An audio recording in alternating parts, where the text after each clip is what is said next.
Assalamualaikum warahmatullahi wabarakatuh. Di sini saya akan membuat tugas konten. Pertama-tama, perkenalkan nama saya Widya Dwi Puspitasari dari kelas 1A. Oke, kita masuk ke materinya yaitu fungsi dan contoh penggunaan tanda baca. Jadi yang pertama ada tanda titik. Fungsinya yaitu mengakhiri kalimat pernyataan atau berita, memisahkan angka, jam, menit, dan detik yang menunjukkan waktu, dan digunakan pada singkatan nama orang serta gelar jika disingkat. Contohnya ada di sini. Kemudian yang kedua ada tanda koma. Fungsinya yaitu memisahkan unsur-unsur dalam suatu perincian lebih dari dua unsur, memisahkan anak kalimat dari induk kalimat jika anak kalimat mendahului induk kalimat, dan memisahkan keterangan tambahannya yang sifatnya tidak membatasi. Contohnya ada di sini. Kemudian yang ketiga yaitu ada tanda titik koma. Fungsinya memisahkan bagian-bagian kalimat sejenis dan setara atau menggantikan kata penghubung dan memisahkan perincian yang sudah menggunakan koma di dalamnya. Contohnya seperti ini. Kita lanjut. Fungsi dan contoh penggunaan tanda baca yang keempat ini ada tanda titik dua, yaitu fungsinya digunakan pada akhir suatu pernyataan lengkap yang diikuti perincian, dan penjelasan digunakan sesudah kata yang memerlukan perincian. Kemudian yang kelima ada tanda tanya dan tanda seru.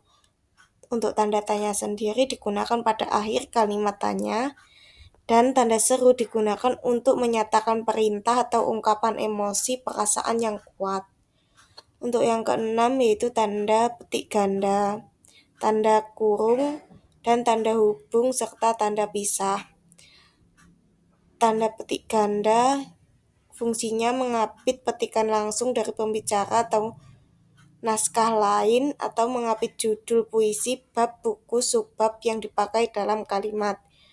Untuk tanda kurung yaitu fungsinya mengapit keterangan atau penjelasan tambahan yang sifatnya melengkapi. Kemudian untuk tanda hubung yaitu menyambung unsur-unsur kata ulang dan merangkai unsur-unsur bahasa Indonesia dengan unsur bahasa asing atau daerah lain. Kemudian tanda pisah yaitu membatasi penyisipan kata atau kalimat yang memberi penjelasan khusus di luar bangun kalimat atau menegaskan adanya jeda. Kita next. Kesalahan umum penggunaan tanda baca dalam teks ilmiah. Penggunaan koma sebelum kata penghubung setara. Kemudian ada jarak antara tanda baca. Kemudian ada titik pada judul atau subjudul, lalu titik dua yang tidak tepat. Oke, next. Unsur serapan. Pengertian unsur serapan yaitu unsur serapan adalah kata-kata dari bahasa asing, misalnya Inggris, Arab, Belanda, Sanskerta, yang telah diserap dan menjadi bagian dari perbendaharaan kata dalam bahasa Indonesia. Kemudian proses penyesuaian ejaan unsur serapan. Proses penyesuaian bertujuan agar kata serapan dapat diucapkan dan ditulis sesuai dengan kaidah fonologi dan morfologi bahasa Indonesia. Adaptasi, penyesuaian ejaan dan ucapan dilakukan hanya seperlunya, disesuaikan dengan sistem fonem dan ejaan bahasa Indonesia. Namun, bentuk dasarnya masih terlihat, contohnya structure, kemudian menjadi struktur, asimilasi.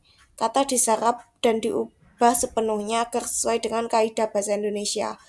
Seringkali perubahan dilakukan pada huruf atau bunyi tertentu, contohnya politik Belanda menjadi politik bahasa Indonesia. Kemudian next.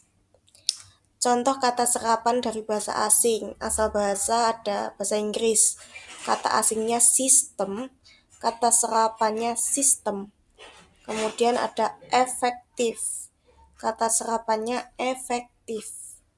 Kemudian kata asingnya qualitative, kata serapannya kualitas. Kemudian kata asingnya kaidah, kata serapannya kaidah.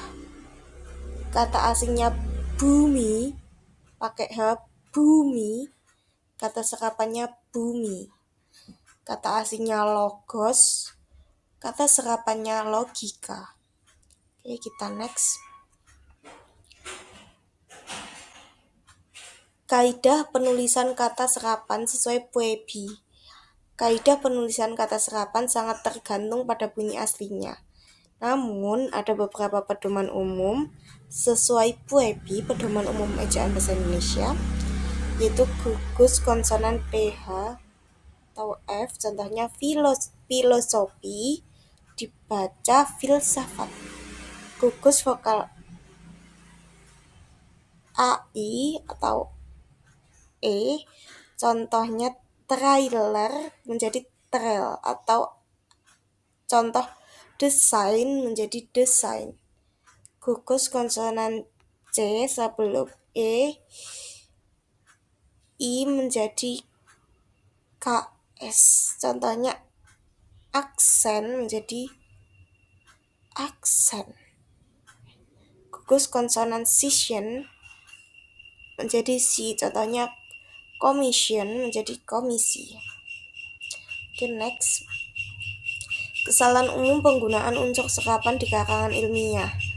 Penggunaan yang belum diserap, menggunakan kata asing tanpa diubah ejaannya padahal sudah ada bentuk serapannya. Jadi contohnya yang salah itu standar, yang benar itu standar. Kemudian penulisan yang tidak konsisten, menggunakan dua bentuk penulisan untuk kata serapan yang sama dalam satu teks.